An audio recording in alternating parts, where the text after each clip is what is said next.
What's up everyone on the internet? Thank you for making this video part today. I'm so excited to upload this one for you guys because I finally got to upload my review for the brand new movie X-Men Dark Phoenix. It's a sad day to be an X-Men fan, as all good things must come to an end or get bought by a talking mouse with a very big wallet. For those of you who may not know, not too long ago Disney did purchase 20th Century Fox, and it was decided by Bold Studios that X-Men Dark Phoenix was going to be the final installment in the X-Men franchise. And if I'm going to be honest with myself, I find myself more as an X-Men rather than Avengers, simply because I find the mutants and X-Men way more interesting than some of the heroes in the MCU. And most of the X-Men movies have been pretty good, with Logan being practically the best Marvel movie ever. I mean, if you ask me to choose between Avengers Endgame or Logan, I probably would choose Logan without a shred of doubt. But enough about that, let's talk about Dark Phoenix. I gotta tell you, I walked into the theater with practically the slightest amount of fear. As I sat in my seat, I was preparing myself for the worst, knowing that this movie was not being well received with fans and critics as well. Now, I didn't look at any reviews prior to watching the movie because I didn't want my point of view to be altered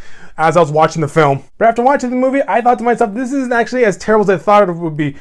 But it's not as great as anyone would hope for. Instead, the movie was pretty decent. Some of the things that I really enjoyed was the overall setting this story took place in. The movie is set in the 90s, and humanity has finally learned to coexist with the mutants, and everyone just loves the X-Men. There are little kids holding toys of Mystique, while other little kids are painting their faces blue for Nightcrawler and Beast, and it just warmed my heart to see how these kids just love their superheroes that are standing right in front of them. I also enjoyed seeing how far Magneto and Professor X have come since X-Men First Class. And the action in this movie is pretty good, as we finally get to see the X-Men finally working together on screen. And then we get to the second act of the movie. If you saw one of the trailers for Dark Phoenix, you know that one character in particular does get taken out during the second act of the movie. And the aftermath of that death really sends this movie spiraling in a whole different direction, as we see a lot of characters lash out and suddenly go dark, while the real villain of the movie finally makes her appearance. Oh my god, that villain. Early on in the movie, we're introduced to Jessica Chastain's character, who is an alien from another world who has come down to Earth to steal Jean Grey's powers and obtain the powers of the Dark Phoenix. In concept, this villain sounds pretty dang cool,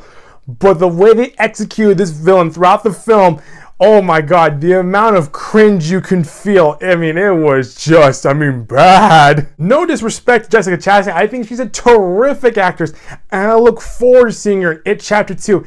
It's just that the script she was given really made this character really ineffective. Not only does this character have the most generic villain / alien dialogue, she also forgets the fact that she could have killed the X-Men at any moment. When we are first introduced to her, she's turning people inside out.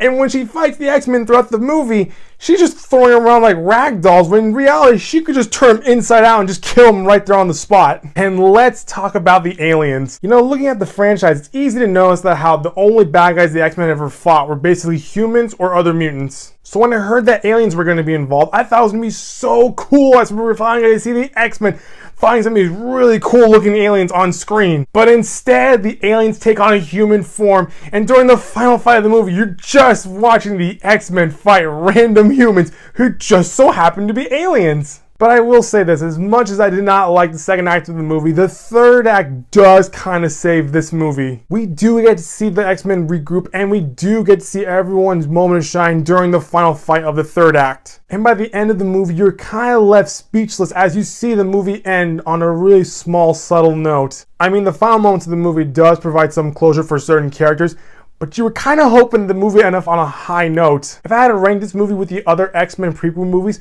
from top to bottom, it would be X-Men Days of Future Past, X-Men First Class, X-Men Apocalypse, and X-Men Dark Phoenix. Well, that's going to do it for this video, guys. That was my overall review for X-Men Dark Phoenix. If you like what you saw, click the subscribe button so you can get all these episodes of this channel. I'll see you next time with a brand new video. Bye-bye.